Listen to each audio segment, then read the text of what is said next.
Good morning to all. This is Joey Bunyan at the Newman Center talking with Father Paul on philosophy of life.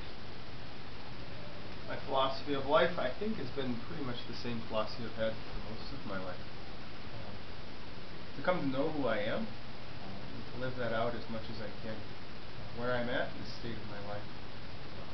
And the way in which I've come to know that is through my own faith, the faith in Jesus Christ, the faith in His Church, the Roman Catholic Church, of which I am now a priest. But even as a young boy, I found that the great traditions of our faith and prayer have been a strengthening for me. My philosophy as well, though, is to be able to strive to treat others as we would want to be treated, a great golden rule. To learn how to forgive and be forgiven is a great task, especially in our day and age today. I worry that many have not experienced true forgiveness and many have not given true forgiveness. I also think that you should have a sense of humor in life. That I think a person without a sense of humor is, in a sense, a sad person.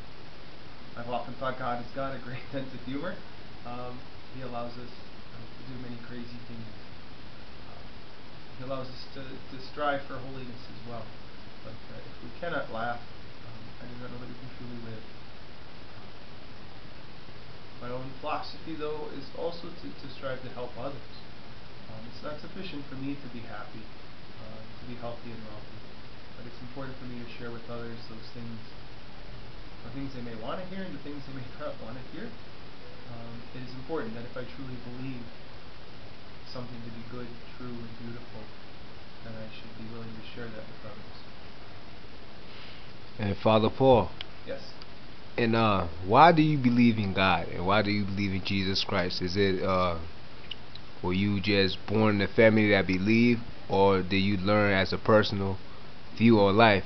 Why your personal view? Why you believe in God? Well, I grew up in a very strong Catholic home. I had 4 brothers and 4 sisters. My parents went to Mass. We prayed as a family. But they also understood that at some point we would have to accept our faith personally as well. And so they gave us all the tools. They gave us an example first. But I believe that God is real. I believe Jesus Christ is real because I've experienced Him. It's not sufficient to just say I have to experience Him, but I have. I've experienced Him in times of struggle, in times of joy, in profound ways in which nobody will ever convince me otherwise that God is not real. People can say what they want, believe what they want, but I've known the love of God, and once you know it, your life is forever changed. And so I strive to do what my parents did, to set a good example, to live the faith the best I can, and to share with others that joy, the joy of knowing there's a God that created me in love and for love. And can you give all those non-believers out there like not a reason to believe in God, but why your love for God is so strong and people don't understand it?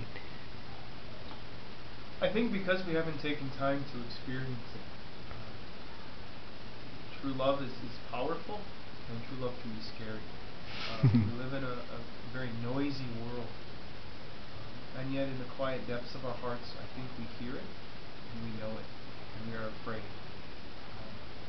And so I encourage those who may not believe in God, those who doubt God, to go out into the wilderness, to go out into a quiet place, and to simply ask the Lord to reveal Himself to them.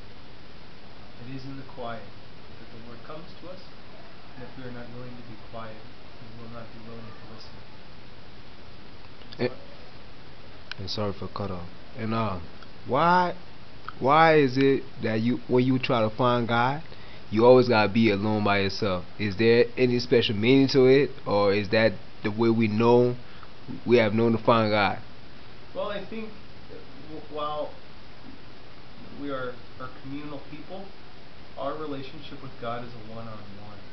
Ultimately, it is only me and God. And so there's a moment where I must be alone, alone with myself, alone from everything, all things stripped from me, so that I can truly acknowledge that He is King of Kings, Lord of Lords.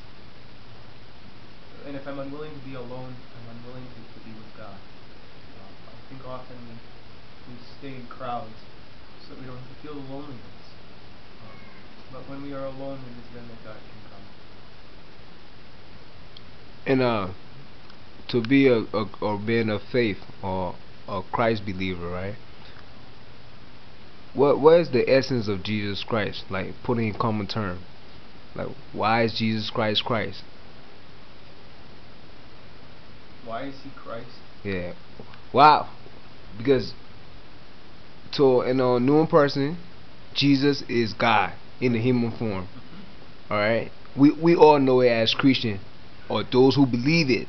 But for all those who don't believe it, why should they follow another man teaching, another man art, a man way of life? Because God so loved the world that he gave us his only Son. He took on our human form so that he could show us the way. Right. He took on all of our burdens, all of our struggles, all of our challenges, so that he could show us the depth to which God will go to bring us home. Jesus Christ is Lord because he was willing to submit himself to the will of the Father. And as we heard today, St. Paul reminds us that we must all submit ourselves to the will of God out of love. Amen. And if it's not out of love, then it is not true submission. So would you consider love the true essence of life? Yes. As Pope Benedict said in his first encyclical to the world, God is love. As simple as that sounds, it's more profound than you can imagine. He is love. Love incarnate. He's the creator of all things. He creates in love, for love, and invites us to share that love. Alright, since love is not teach, like in school, you don't have nobody teach you love, how can you learn love? Well, it's hoped that you would learn it in your family. Alright. You learn it from watching your mom and dad and how they treat each other. You learn it from your brother when he doesn't love you and he picks on you and beats you. And your mother informs him that that's not how it's supposed to be. But you also learn it in times that are difficult. When it seems like there's nobody to be with you. You learn love by those that come to you and share with you and struggle with you. But the family is where it should be taught. But ultimately, the other family is that of the church. That the church is love. It's a gift. And it asks of us to give as well. To give even when it hurts and even when we don't feel like it. And is there any personal definition of love from you? Like your personal definition of love? My personal definition of love is to be comfortable with who I am, yet not comfortable staying there.